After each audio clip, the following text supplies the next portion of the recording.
दर्पण की चुड़ैल। इकलौती संतान होने के कारण योगिता बड़ी ही घमंडी थी। लापरवाही से कार चलाने के कारण एक दिन उसका एक्सीडेंट हो गया। उसने घर आकर देखा तो गाड़ी के दोनों बल्ब पूरी तरह से फूट गए थे और बचे हुए शीशे के टुकड़ों पर खून लगा हुआ था। वॉचमैन को गाड़ी धोने की बात कहकर वो सोने चली गई। अगले दिन उसका जन्मदिन था। उसकी बहुत सारी सहेलियां आई हुई थी और योगिता अपनी चोटी को लहराते हुए गाना गा रही थी। चांद सा चेहरा काले बाल, हाय शर्म से हो गई लाल। ला ला ला ला। चांद सा चेहरा काले बाल। अचानक सुकन्या बोली, योगिता, मैं वॉशरूम जाना चाहती हूँ।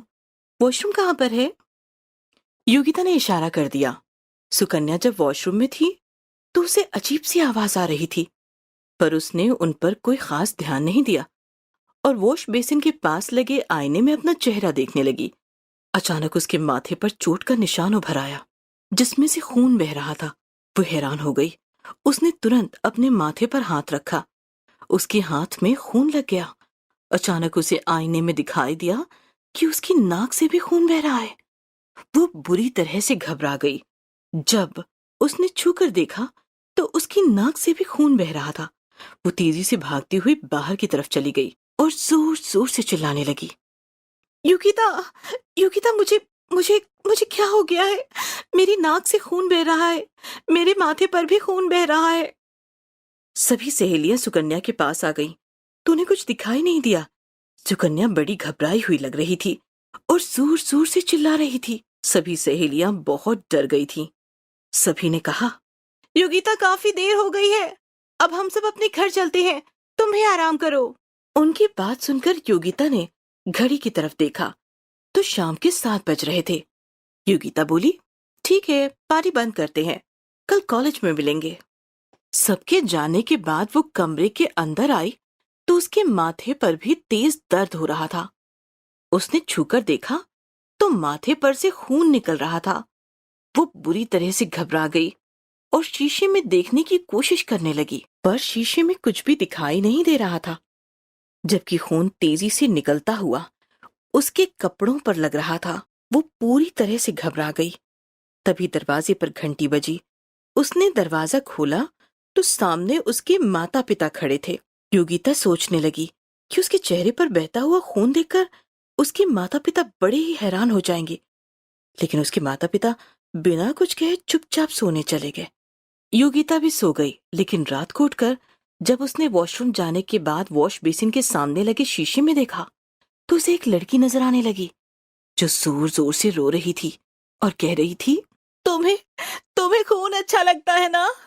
हाँ, गहरा लाल खून। देखो, खून को छू कर देखो। और उस लड़की के हाथ शीशे से बाहर निकल आए। उसके हाथों से बूंद बूंद करके खून वॉश बेसिन पर टपक रहा था। उसे विश्वास नहीं हो रहा था कि वो अपने कमरे में जाकर सोने की कोशिश करने लगी। तभी कमरे में लगे हुए शीशों से अचानक रोशनी निकलने लगी और आवाजें आने लगी, मुझे बचा लो, मुझे बचा लो, मुझे अकेले वहां बहुत डर लग रहा है। तुम अपनी कार मुझसे टकरा कर भला मुझे छोड़कर क्यों भाग आई? देखो ना, मेरी माँ इंतजार कर रही है। कितना खून बह रहा है। बचा लो मुझे, बचा लो मुझे। योगिता जानती थी कि अगर ये बात किसी से कहेगी तो सब उसका मजाक उड़ाएंगे। कई दिन बीत गए थे। डर से योगिता ना तो किसी शीशे के सामने जाती थी, ना ही अपना चेहरा देखती थी। कुछ ही दिनों में खूबसूरत योगिता के उलझे बाल, घबराया हुआ चेहरा और कई रातों बिना खाने और बिना नींद के पीली आंखों के कारण बड़ी ही अजीब नजर आ रही थी वो। उसकी हालत देखकर उसकी माँ ने कहा, अब हमें जल्दी से इसका विवाह कर देना चाहिए। ये लड़की तो किसी की बात ही नहीं सुनती है। पूरी रात लगता है मोबाइल देखती रहती है, इसलिए इसका ये हाल है। योगिता बुरी तरह से डरी हुई सोने की कोशिश कर रही थी कि अचानक उसने देखा कि कमरे के हर शीशे में उस लड़की का चेहरा नजर आ रहा है। चोटों से खून बह रहा था और उसके साथ ही उसकी नाक से भी लगातार खून बहकर उसके कपड़ों को भिगो रहा था। वो मदद के लिए चिल्ला रही थी। अचानक उस लड़की के जख्मों से बहता हुआ खून योगिता के सारे कमरे में भरने लगा। योगिता जोर जोर से चिल्लाने लगी, मम्मी, मम्मी बचाओ, मम्मी बचाओ, मम्मी। उसकी आवाज सुनकर उसके माता पिता उसके कमरे में आए। उन्होंने देखा कि योगिता एक मेज पर बैठी हुई है और बुरी तरह से अपने हाथ पैर ऊपर करके जोर जोर से चिल्ला रही है, मम्मी मुझे बचा लो, इस लड़की के बहते हुए खून से पूरा कमरा भर गया, मम्मी मुझे बचा लो। वो बेहोश हो गई थी।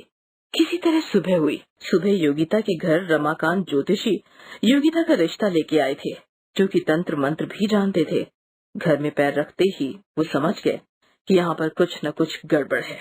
घर में चारों तरफ से लगे हुए शीशों में से निकलती रोशनी उन्हें भी साफ दिखाई दे रही थी। उन्होंने तुरंत किसी के कुछ कहने से पहले ही अपने थैले से अभिमंत्रित चावल निकाले और जोर से जमीन पर फेंक कर बोले, कौन है? कौन है? यहाँ सामने आओ।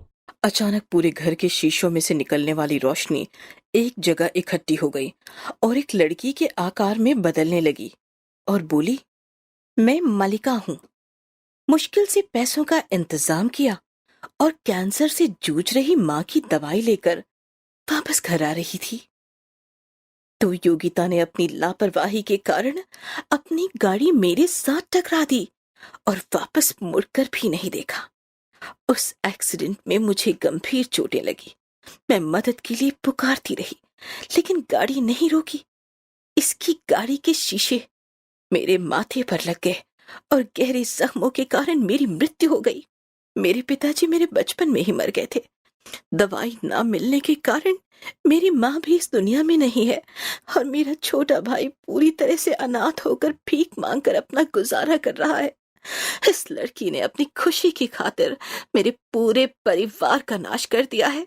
मैं इसे छोड़ूंगी नहीं और इसे अपने साथ लेकर जाऊंगी। योगिता और उसके माता पिता तांत्रिक के पास ही खड़े बुरी तरह से कांप रहे थे। वो हाथ जोड़कर माफी मांगने लगे और बोले, हम तुम्हारे लिए क्या कर सकते हैं? तुम हमें माफ कर दो। हम वादा करते हैं कि अपनी बेटी के इस अपराध के बदले में हम तुम्हारे भाई को ढूंढकर उसे अच्छी तरह पढ़ा लिखा कर एक बड़ा आदमी बनाएंगे। हमें माफ कर दो। क्या सोच रही है? तेरे परिवार का नाश हो गया था ना? जिसने तेरे परिवार का नाश किया था वही परिवार तेरे भाई को पढ़ा लिखा कर एक अच्छा आदमी बना देगा। इसका पीछा छोड़ दे। मलिका की आत्मा बोली, मैं हमेशा अपने भाई के साथ ही रहूंगी इसी घर में, और अगर कभी भी मैंने अपने भाई के साथ कोई भी नाइंसाफी होते हुए देखा तो मैं किसी को नहीं छोड़ूंगी, किसी को नहीं छोड़ूंगी, किसी को नहीं छोड़ूंगी मैं।